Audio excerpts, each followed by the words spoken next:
This is your Mobile Minute, the first one of 2012. Happy New Year, everybody. Why not talk about the biggest company in search these days? We'll talk about Google. Maybe something that is a chink in their armor when it comes to what's about to happen in 2012 with their search business.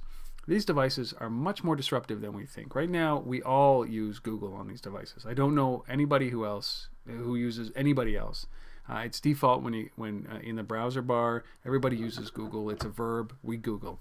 But what happens when you've got a technology like Siri, a voice recognition piece of software that allows us to interact with these devices, especially on the search level? Forget about the things that it does around sending messages and all that, but really on the search level. When you push a button and you say, Siri, find me a Starbucks. And it goes out and it combs the web, it curates the content on the web and brings it back and either displays it to you in its own format, or at some point it's going to be able to tell you where it is. It'll just start telling you the directions. Turn left, turn right, you're right there.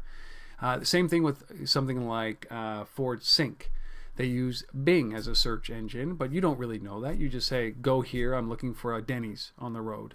It just pops that up. And what is the impact that that's going to have on a company like Google, whose primary business today is in search? Whatever you want to call Google, eventually, maybe they're a big media company, but right now they are a search company and they drive all of their revenue, or a great majority of their revenue, from display advertisements.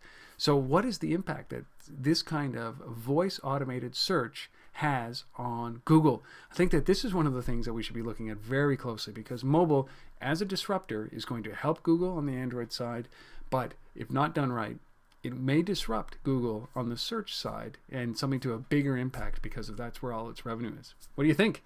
Can Siri slay Google in search? This has been your Mobile Minute.